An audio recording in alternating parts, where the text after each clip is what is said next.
চলুন আজ আমি আপনাদের সাথে আমার কিছু পদ্ম আইডির আপডেট শেয়ার করে নিই। প্রথমেই আসি থাম্মো। সেই ফেব্রুয়ারির লাস্টের দিকে আমি একে রিপোর্ট করেছিলাম। দুবার ডরমেন্সিতে গেল, ফুল তো দিল না।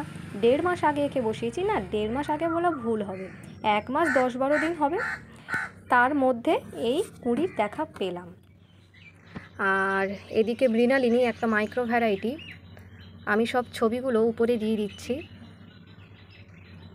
অলরেডি একটা ফুল দিয়ে দিয়েছে, এটা কিন্তু 1 মাস মতো হয়েছে বসিয়েছিলাম, তার মধ্যে এখনও 2টো কুঁড়ি আসছে। এটা প্রচুর পরিমাণে ফুল দেয়, সবে গাছ বসানো তো, একটু বয়স হলে প্রচুর ফুল হবে আশা করছি, যদিও এটা ছোট গামলাতে বসানো। আর এদিকে এটা হচ্ছে কোকোনাট মিল্ক মনসুন ব্লুমার, মানে শুধুমাত্র বর্ষাতেই এ ফুল দেয়। আর এটা হচ্ছে ইয়েলো পিওনি, এরও প্রায় 1 মাস মতো বয়স হয়েছে। ফুল আসছে না করে আমি একটু তুলে দেখেছিলাম, তার জন্য গাছটা একটু ঝিমিয়ে গেছে। দেখুন এরও একটা কুঁড়ি চলে এসেছে অলরেডি। আর এদিকে একটা পিঙ্ক ক্লাউড, এটা হচ্ছে 10-12 দিন মতো হচ্ছে বসিয়েছি। শুধু একটি মাত্র ছোট্ট রানার ছিল, সেইটা দিয়েই আমি বসিয়েছিলাম। এত সুন্দর গ্রোথ হবে বা গাছটা যে হবে আমি ভাবতেই পারিনি। এদিকে 2টো টিউবার আমি কুরিয়ারে নিয়েছিলাম, সেই 2টো টিউবার বসাবো আজকে। আর এদিকে রেড পিওনি, 1.5 মাসের গাছের গ্রোথ। একটা কুঁড়ি হয়েছিল, দেখিয়েছিলাম আপনাদের, কিন্তু কুঁড়িটা শুকিয়ে গেছে। এত পরিমাণে গরম পড়েছিল মিডলে যে কুঁড়িটা আমি বাঁচাতে পারিনি।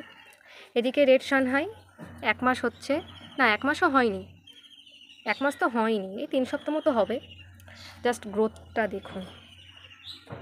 আর এদিকে আমার আরেকটা পিঙ্ক ক্লাউড, যেটা ছোট্ট একটা গামলায় করা, রিপোর্ট করেছিলাম আবার, 1 মাস মতো হয়নি এখনও, তার ভিতরে একটা কুঁড়ি চলে এসেছে। পিঙ্ক ক্লাউড কিন্তু খুব ভালো একটা ব্লুমার। আগে যেটা দেখালাম ইয়েলো পিওনি, ও খুব সুন্দর ব্লুমার। আর এদিকে এই আইডিটা কি আমার ঠিক জানা নেই, আমি একটা দাদার কাছ থেকে অনেকগুলো টিউবার নিয়েছিলাম, তার থেকে একটা ফ্রিতে দিয়েছিল গিফট হিসেবে। তো উনি নিজেও জানে না যে উনি কোন আইডিটা দিয়েছেন আমাকে, কিন্তু শুধু জাস্ট গ্রোথটা দেখুন, 1 মাসও হয়নি। আর গাছের পাতা, মানে আমার হাতটা দেখলেই বুঝতে পারছেন গাছের পাতাটা কতটা বড়। এদিকে টবে বসিয়েছিলাম, ফুল গাছের টবে একটা অ্যামেরিকামেলিয়া বসিয়েছিলাম 10-12 দিন আগে। 10-12 দিন আগে ওই একই টিউবার জাস্ট কেটে একটু বসিয়েছিলাম, একটা কুঁড়ি চলে এসেছে। 10-12 দিনে একটা কুঁড়ি চলে এসেছে। গাছ কিন্তু পুরোপুরি ম্যাচিওর নয়, সবে গাছটা জাস্ট এয়ার লিফ আসা শুরু করেছে, তার ভিতরে কিন্তু কুঁড়ি দিয়ে দিয়েছে।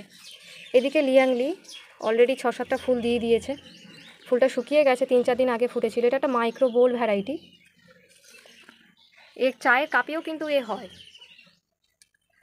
আর এদিকেও ওই আমেরিকামেলিয়া 10-12 দিনের, এও গাছ ম্যাচিওর হয়নি, কিন্তু অলরেডি 2টো কুঁড়ি চলে আসছে। ওটা শুকিয়ে গেছে, ম্যাচিওর কুঁড়ি না, শুকিয়ে তো যাবেই। প্রচুর ফুল দেয় আমেরিকামেলিয়া। যারা প্রথমবার পদ্ম ট্রাই করবেন ভাবছেন, এটা করতে পারেন। আমেরিকামেলিয়া, পিঙ্ক ক্লাউড, ইয়েলো পিওনি, এদিকে আখিলা, এদিকে আমার হচ্ছে এটা কি বলে, অক্টোপাস। এটা অক্টোপাস, আর এটাও অক্টোপাস। ঠিক আছে, এটা রিপোর্ট করেছি রিসেন্ট। এটা জুলিয়েট, গাছের গ্রোথটা খুবই সুন্দর, দেখা যাক কবে ফুল দেয়। আর এবারে আস্তে আস্তে আবার বসাবো। 30টা গামলা করেছিলাম, তার ভিতরে 19-20টা মতো আছে। গরমেতে সব আমি তুলে দিয়েছিলাম, কমিয়ে ফেলেছিলাম, মেনটেন করা সম্ভব হচ্ছিল না। তো এই বর্ষা এসে গেছে, এবারে আমার এটা আখিলা, এটাও আখিলা। গাছের গ্রোথটা দেখুন, 1 মাসও হয়নি কিন্তু। যেসব আইডিগুলো দেখালাম, এছাড়াও আমার কাছে কিন্তু আরও অনেক আইডি আছে যেগুলো ডরমেন্সিতে গেছে, গামলা এখনও তোলা হয়নি, গামলাগুলো আলাদা করে রাখা আছে। ওগুলো আমি জুন মাসের শেষে তুলব। যার যার টিউবার দরকার আমার সাথে ফেসবুকে কন্ট্যাক্ট করবেন, আমি অবশ্যই রিপ্লাই করব। যদি যে আগে মেসেজ করবে আমি তাকেই টিউবার দিতে পারবো। আর হ্যাঁ, প্রি বুকিং অবশ্যই। আজ এইটুকুই, সবাই ভালো থাকবেন। পরবর্তী আপডেট নিয়ে আমি খুবই শিগগিরই ভিডিও দেব।